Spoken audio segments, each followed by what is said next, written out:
देखो, कोर्ट कचहरी और मुकदमे का चक्कर जनरल इंसान की जिंदगी में चलता ही आता है। लेकिन जब जनरल इंसान कोर्ट कचहरी का चक्कर लगाता है तो वैसी परिस्थिति में बहुत सारे ऐसे पिटिशंस देखने को मिलते हैं जो वकील साहब आपके पक्ष में लगाते हैं। और जब आप उस चीज की जानकारी नहीं रखते हैं तो आप समस्या में पड़ते हैं। आखिर वकील साहब ने किस चीज के पैसे लिए और किस चीज का उन्होंने पिटिशन लगाया। जनरल वे में आप सुनते होगा कि टाइम पिटिशन लगाया, रिप्रेजेंटेशन पिटिशन लगाया। आखिर ये इस टाइप के जो पिटिशंस होते हैं किस काम के आते हैं और इसकी क्या जरूरत पड़ती है कोर्ट कचहरी और कानून की व्यवस्थाओं में। इसलिए आपको ये जानना बहुत जरूरी है कि जो मिसलेनियस पिटिशंस होते हैं उस पिटिशंस को क्यों लगाया जाता है और उसकी क्या महत्ता है। आप जनरल वे में अगर देखने के लिए जाओ, अगर आप कोर्ट कचहरी के मुकदमे में पैरवी करते हो तो रोजमर्रा की जिंदगी में ऐसे पिटिशंस कोर्ट कचहरी में देखे जाते हैं और दिए भी जाते हैं। आपके वकील साहब भी बोलते होंगे कि आज मुझे टाइम पिटिशन लगाना है और कभी कभी ये भी बोलते हैं कि रिप्रेजेंटेशन पिटिशन लगाना है। देखो, रिप्रेजेंटेशन कहने का मतलब है कि आपके बदले में आपके वकील साहब आपको रिप्रेजेंट कर रहे हैं।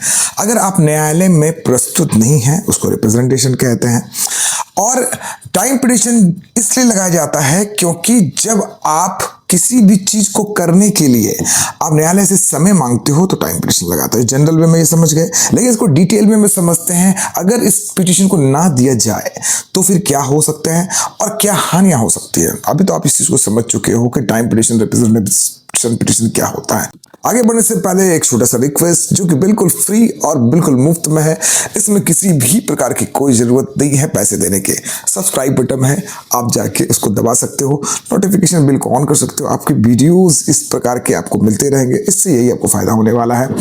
और दोस्तों के साथ भी अगर वीडियो अच्छा लगे तो शेयर कर सकते हो। कमेंट बॉक्स में आप अपना सवाल पूछ सकते हो जिसकी जानकारी आपको मिलती रहेगी। चलो आगे बढ़ते हैं और बात करते हैं कि टाइम पिटिशन, रिप्रेजेंटेशन पिटिशन में क्या अंतर है। देखो, टाइम पिटिशन अगर आप किसी भी प्रकार से समय अवधि का डिमांड करते हो, जैसे कि मैंने आपको पहले बताया, कभी कभी ऐसा क्या होता है कि आपके कोर्ट में पैरवी लगनी है, आपकी जरूरत है, फिजिकल अपीयरेंस की जरूरत है और वहां पे आपकी गवाह चल रही है। मान लो आपने सिविल सूट किया हुआ है, आपके गवाह का समय आ गया है और गवाह आपका प्रेजेंट नहीं है और आपको वहां पे समय देना इसलिए पड़ता है क्योंकि अगर आप गवाह के लिए समय नहीं दोगे तो आपका एविडेंस क्लोज हो सकता है।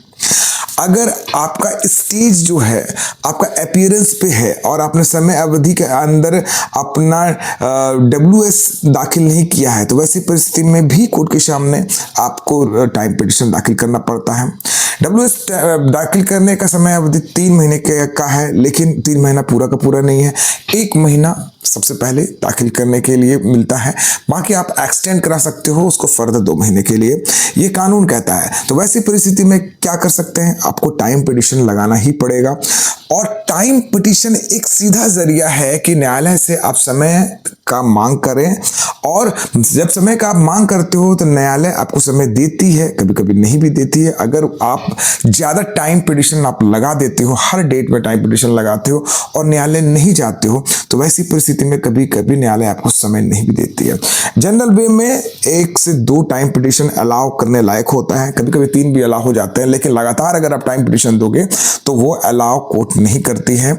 आप उस टाइम पिटिशन देने के बाद जब कंप्लायंस कोर्ट के ऑर्डर का नहीं करते हो तो उसका एक घाटा भी आपके साथ हो सकता है। क्या हो सकता है वो बताता हूं। मान लो कोर्ट ने किसी प्रकार का कोई ऑर्डर पास किया और आपको वो कंप्लायंस करना है, आपने टाइम पिटिशन भी नहीं लगाया, आपको कहा कि गवाही समय पर लाके लाओ या फिर अपना दस्तावेज समय पर दाखिल करो, आप समय पर दाखिल नहीं कर पाए। न्यायालय को ने कहा कि आपको जो है रिप्रेजेंट करना है, अब फिजिकल रूप में आप न्यायालय में रिप्रेजेंट नहीं हो पाए, या फिर न्यायालय ने ये कहा कि आपको समय अवधि के दौरान आपको गवाही पेश करनी है तो आप गवाह भी पेश नहीं कर पाए। तो वैसी परिस्थिति में अगर आप टाइम पिटिशन नहीं लगाते हो, एक डेट माफ किया जा सकता है, लेकिन लगातार अगर आपने 2-3 डेट अगर टाइम पिटिशन नहीं दिया ना तो आपका सूट खारिज भी हो सकता है, डिसमिस फॉर डिफॉल्ट। ये सिविल मामले की मैं बात कर रहा हूं। और जहां तक कि क्रिमिनल मामले में की बात है तो उसका भी प्रावधान कुछ ऐसा ही है। अगर आप किसी भी प्रकार का समय अवधि का डिमांड करते हो तो वैसी परिस्थिति में न्यायालय समय आपको देती है, लेकिन अगर आप कॉम्प्लाई नहीं करते हो न्यायालय के किसी भी ऑर्डर का तो वैसी परिस्थिति में अगर समय अवधि का आपने मांग नहीं नहीं किया, टाइम पिटिशन नहीं लगाया है, तो आपके पिटिशंस को खारिज किया जा सकता है, आपके केस मुकदमे को खारिज किया जा सकता है। तो इस चीज को ध्यान रखना बहुत जरूरी होता है। रहा रिप्रेजेंटेशन की बात, क्रिमिनल केसेस में अक्सर हम लोग देखते हैं कि सीआरपीसी के अंदर 317 का पिटिशन लगाया जाता था। बीएनएस में ये धारा बदल चुकी है। तो सीआरपीसी में जो 317 का पिटिशन लगाया जाता था, एक किस कारण से है? मान लो आप किसी मुकदमे में एक एक्यूज हो और आपका अपीयरेंस पे ये डेट चल रहा है, आप बेल ले चुके हो, लेकिन आप कोर्ट में अपीयर नहीं हो पाते, तो कहीं गए हो या फिर किसी काम में व्यस्त हो, हर डेट में आना संभव आपके लिए नहीं है। कभी कभी ऐसा भी होता है कि आप कोई जीआर केस में जो एफआईआर के थ्रू जो केस फाइल किया गया होता है और उस वक्त आप कोर्ट में अपना बिल ले चुके हो और लेकिन अब अपना रिप्रेजेंटेशन नहीं दे रहे हो, तो वैसी परिस्थिति में क्या होगा? देखो, रिप्रेजेंटेशन कहने का मतलब है आप एक्यूज के बदले लॉयर के पिटिशन पर आप वहां रिप्रेजेंट हो रहे हो थ्रू द लॉयर। मतलब आपके जो वकील हैं आपको अपने थ्रू रिप्रेजेंट करा रहे हैं कि नहीं, आज मैं कागज में आपको लिख के देता हूं महाशय कि वो व्यक्ति जो है आज किसी काम के कारण यहाँ पर नहीं आया है, इसलिए रिप्रेजेंटेशन दे रहा हूं कि वो व्यक्ति भविष्य में आपके सामने हाजिर होगा, और वो पिटिशन लगाया जाता है। इससे क्या होता है कि फिजिकल आपका अपीयरेंस वहां पर नहीं होता है, लेकिन रिप्रेजेंट आप हो जाते हो अपने अधिवक्ता के माध्यम से। लेकिन अगर आपने 317 का पिटिशन नहीं लगाया या रिप्रेजेंटेशन नहीं दिया और आप बेल पर हो, तो वैसी परिस्थिति में आपका बेल भी कैंसिल किया जा सकता है।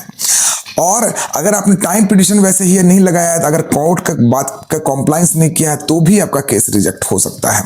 तो रिप्रेजेंटेशन और टाइम पिटिशन में कुछ ऐसा ही अंतर है।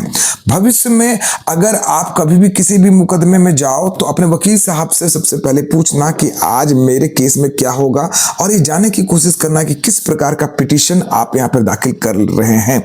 और अगर अदर पिटिशन के बारे में अगर आपके पास कोई जानकारी आए, तो कमेंट बॉक्स में लिखना कि वकील साहब ने आपको किस प्रकार के पिटिशन के बारे में बात कही है और वो पिटिशन आखिर क्या है। कमेंट बॉक्स में जाकर जरूर लिखना, ताकि मैं आपको अच्छे तरह से समझा सकूँ। आशा करता हूँ कोई वीडियो पसंद आया होगा। अगर आपको वीडियो पसंद आया तो मेरे वीडियो को सब्सक्राइब करके रख लो, दोस्तों के साथ शेयर कर लेना। तब तक के लिए जय भारत, जय हिंद।